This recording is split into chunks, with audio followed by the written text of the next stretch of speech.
지난 6월 27일 그날은 토요일이었습니다. 오전 10시 우리 교회 성도 가족 한 분이 코로나 확진을 받았습니다.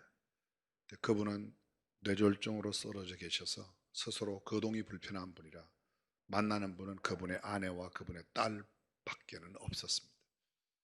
그 아내와 딸은 우리 교회 예배를 열심히 나오시는 분입니다. 실제로 확진받았던 그 토요일 전 수요일, 그 전 주일, 그리고 그 전주 수요일, 그것 이외에도 굿윌 스토어에 하루에 한 번 또는 두 번씩 매일 아주 열심히 그렇게 들르는 분이십니다. 내 남편이 확진된 것을 알고 아무래도 이분에게 감염시킨 사람은 아내와 딸이 아닐까. 아내와 딸이 금방 검역소에 가서 코로나19 검진을 받게 되었습니다. 그분이 검진 받으러 갔다는 이야기를 듣고 저희들이 긴급 오전 10시에 교회 모든 교역자 직원들이 함께 모였습니다. 그리고 12시에 저희들이 함께 긴급 기도회를 하고 대책 회의를 열어서 위기 대응팀을 만들고 교역자들로 하여금 준비케 했습니다.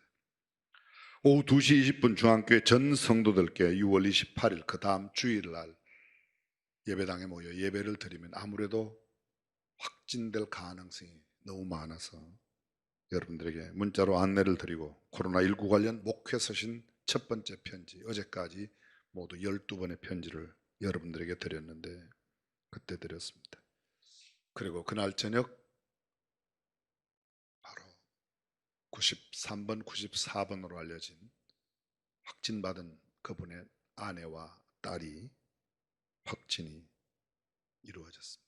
그 사이 저희들은 오후 3시에 교회 안팎을 스스로 다 소독을 하였습니다.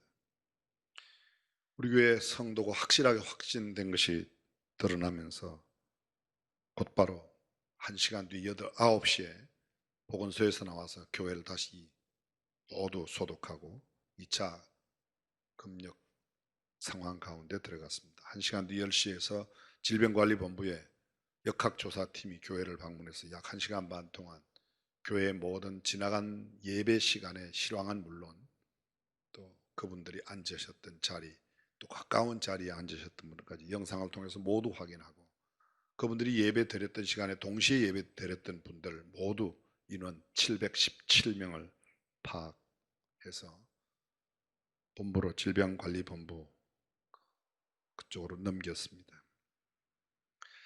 그리고 그 다음 날부터 주변에 있는 사람들, 주일날이었습니다. 영상으로 예배를 드리기 위하여 저희들은 토요일날 저녁에 미리 영상 예배를 다 교직원들과 함께 준비하였는데 예배가 진행되는 동안에도 사람들은 속속 가서 검진을 받았습니다. 오후 2시 10분 질병관리본부에 중앙교회 성도가 또 한 분 확진되었다는 연락을 받고 그리고 17시 주일 저녁 7시에 우리 교회 성도 중 다른 확진자가 발생한 것이 다 확인되면서부터 질병관리본부의 역학조사팀이 또 2차로 방문하고 7월 2일 한 번 더 무려 3번이나 왔습니다.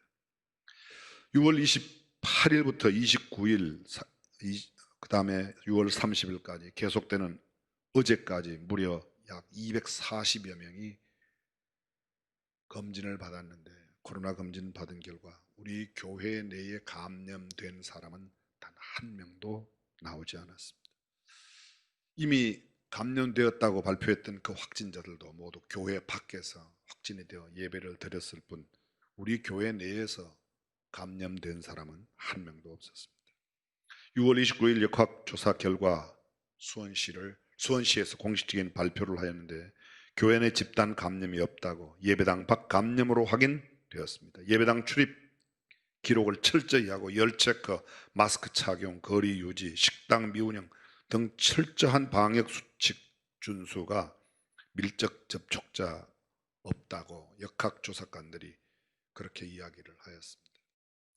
질병관리본부의 정확하지 않은 발표, 사실에 근거하지 않은 오보를 며칠간 보도한 매스컴, 매스미디어, 언론, 기자들 까닭에 답답한 마음이 너무도 컸습니다. 사실에 근거한 정확한 기사를 보도해준 언론과 방송사, 기자분들께는 참 감사하지만 확인하지 않은 채 보도한 언론기관이나 매스컴에는 참 심심한 유감의 마음이 있습니다. 교회 이 일을 책임 맡고 있는 대외 업무를 감당하는 우리 지주 목사께서 여러 번 언론에도 이야기했는데 본인들은 질병관리본부에서 발표한 대로만 발표하였지 자기네들은 잘못이 없다는 겁니다. 제가 한마디 했습니다. 언론과 방송사가 질병관리본부에 무슨 대변인이냐? 대변인은 그대로 말하지만 적어도 언론사의 기자라면 이게 사실에 근거한 보도 내용인지를 정확하게 알고 보도해야 되는 게 아닌가. 동의하시면 끄떡끄떡. 그렇죠? 뭐 아무런 여과 없이 그냥 하고 온 교인들은 난리가 났습니다. 무엇보다 어려운 상황을 믿음으로 참고 견디고 인내하며 기도와 말씀으로 이겨내신 중앙교회 성도님들께 마음을 다해 경의를 표하며 진심으로 감사드립니다. 여러분 정말 대단하십니다. 우리가 지나간 5개월 동안 힘들게 어렵게 마스크를 끼고 예배드리면서 방역 수칙을 준수하였다는 것이 결코 헛것이 아니라는 사실을 여실히 증명해 보였고 드디어 많은 언론들이 알기 시작했습니다. 저와 우리 교육자들에게 속을 도려내는 듯한 고통과 아픔을 주며 가슴 저미게 하는 사연들 한두 가지가 아니었습니다. 무엇보다 자신이 아프고 자식이 아파서 병원을 찾아가는데 병원에서 문 밖에서 첫 번째 묻는 물음이 중앙교회 성도 아니냐. 병원에 들어가지도 못하고 그냥 쫓겨나야만 했습니다. 초등학생, 유치원생, 어린이집 원아들, 중고등학생들 학교에 갔다가 중앙교회 다닌다는 이유 하나만으로 교실에 들어가 보지도 못한 채 눈물을 흘리며 집으로 쫓겨왔습니다. 쫓겨난 그 아이들을 맞이하는 엄마들의 마음 아무리 생각해봐도 가슴이 찢어지는 듯 아프기만 합니다. 학원에도 가지 못했습니다. 생활 필수품이 떨어져 시장에 갔지만 알고 있는 사람들이 얼마나 따가운 시선으로 바라보았는지 모릅니다. 몇몇 성도들의 이야기를 들으셨을 겁니다. 직장에 갔더니 중앙교회 성도인 것을 알고 자신과 가족들의 코로나 검사 음성 판정받은 것을 가져와야 일할 수 있다고 그냥 집으로 돌려보냈습니다.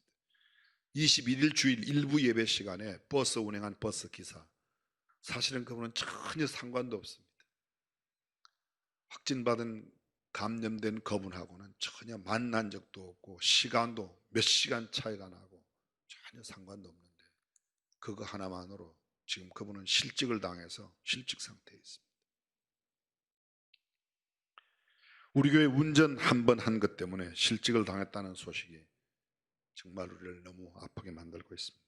외면하는 따가운 눈총과 싸늘한 시선, 왕따시키고 비웃음과 조롱, 욕을 듣는 일들 수없이 많이 있었습니다. 그러나 이러한 부정적인 면만 있는 것은 아닙니다. 우리에게도 얼마나 긍정적이고 또 희망적인 것도 참 많이 있었습니다. 코로나 확진받은 우리 교회 성도들 모두가 다 단 한 명도 빠짐없이 강건한 모습으로 완쾌가 되어 집으로 돌아온 것 하나님께 감사와 영광을 올려드리고 얼마나 감사한지 모르겠습니다.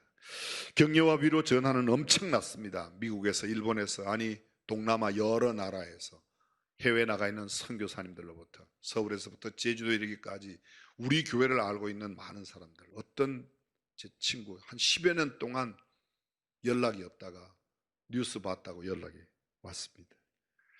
코로나 확진자에 대한 마음이 참 새로워졌습니다.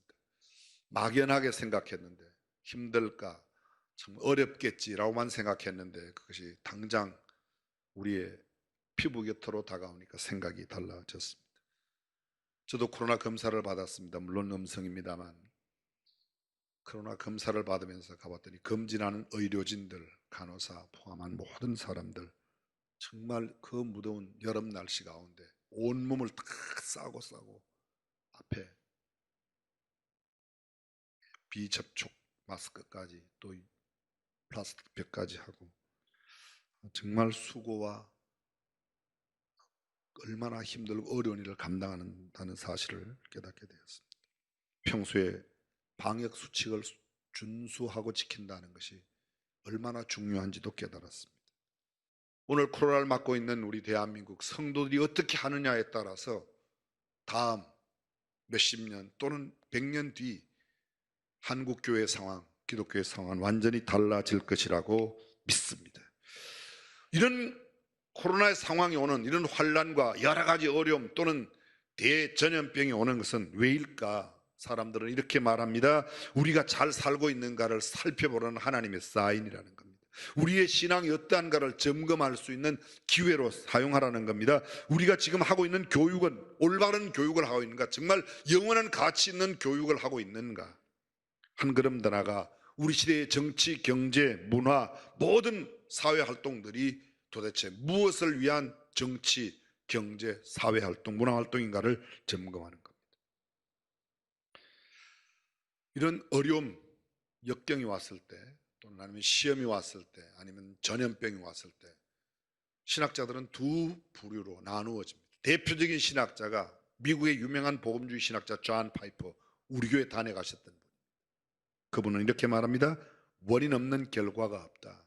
오늘 이런 일이 있는 것은 무언가 하나님 앞에 우리가 잘못한 원인이 있든지 우리가 범죄한 일이 있기 때문이니까 하나님 앞에 회개하고 돌아와 자복하고 통해야 하나님께 기도하면 하나님께서 우리를 치료하실 거라고 보는 견해입니다. 상당히 일리가 있습니다.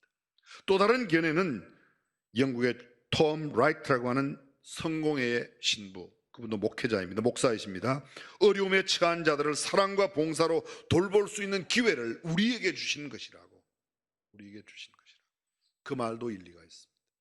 그럼 만약 이 두 가지를 하지 않는다면 우리는 하나님의 자녀로서의 책무를 잘 감당하지 못하는 것이죠. 어느 한쪽만 강조할 수 없습니다. 오늘 왜 이런 일이 일어났는가에 대한 자성의 소리와 함께 우리 주변에 있는 어려움을 당하고 있는 사람들에게 사랑을 펴고 그들에게 손길을 내밀어 도와주고 그들을 이렇게 세우는 일 우리가 감당할 때 내일은 확실히 달라질 그런 세상이 될 줄로 믿습니다.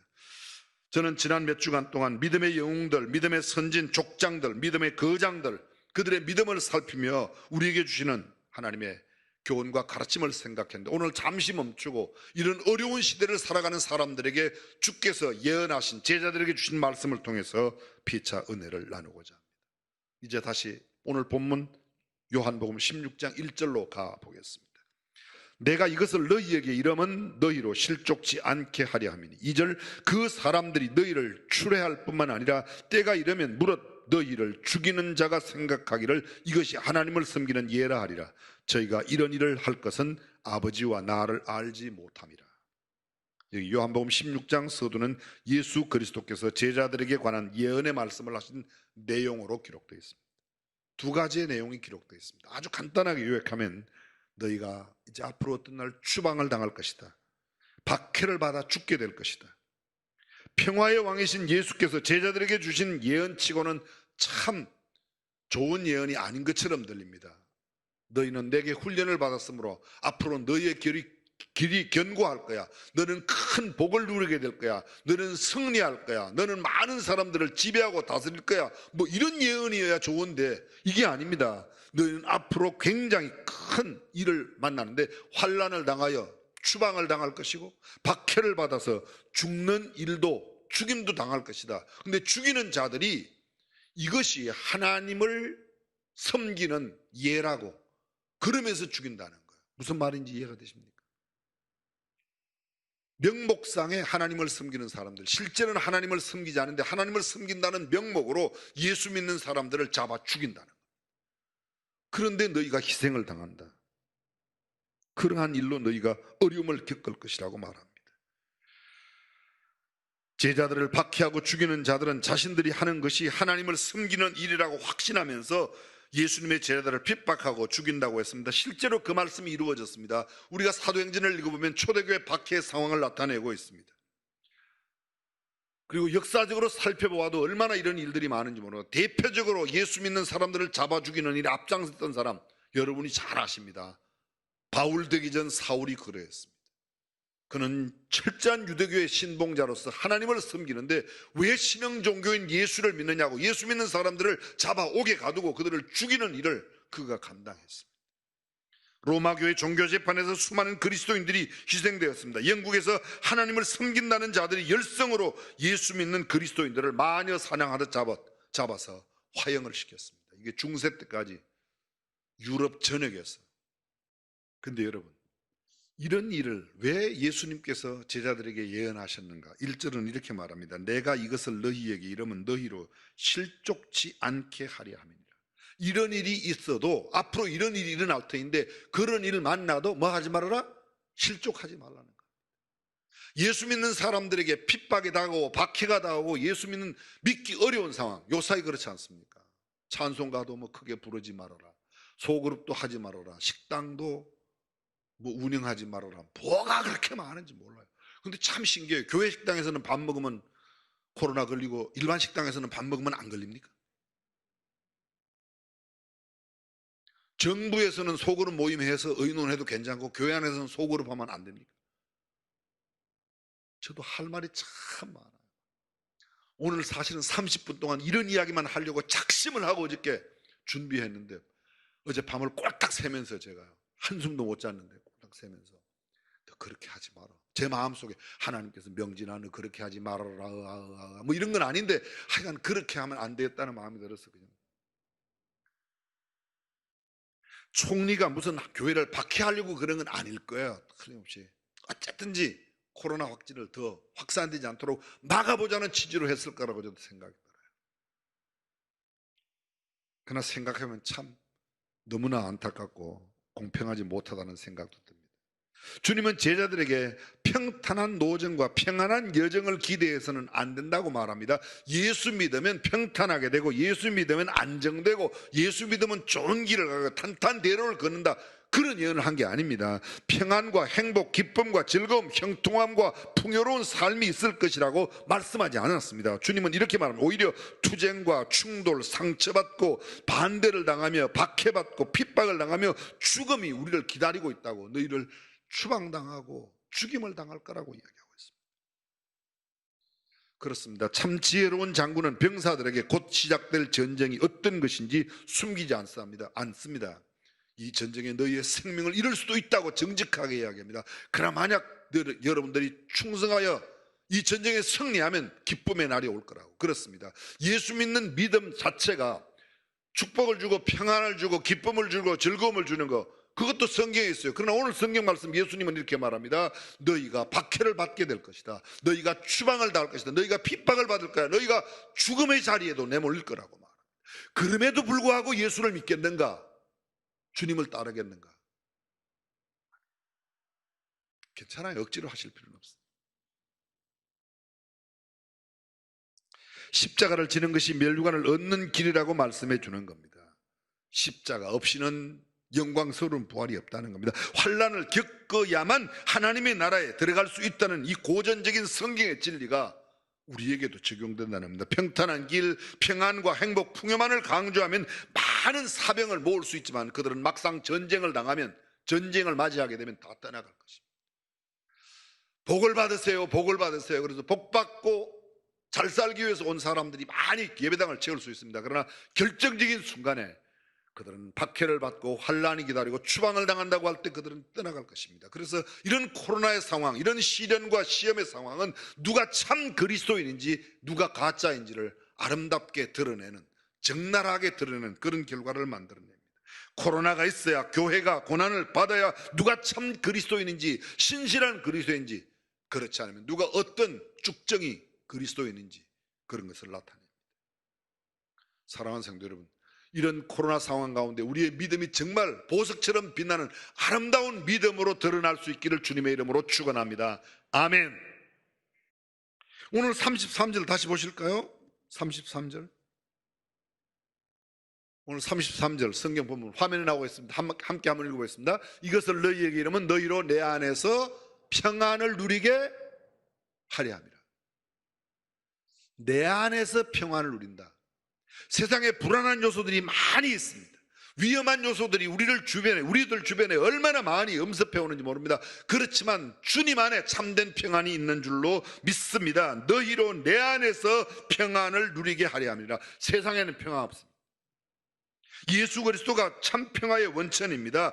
No peace without Jesus Christ. 예수 그리스도 없이 평화는 없습니다.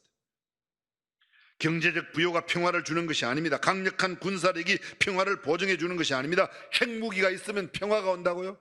핵무기가 있는 북한에 참된 평화가 있을까요? 없습니다.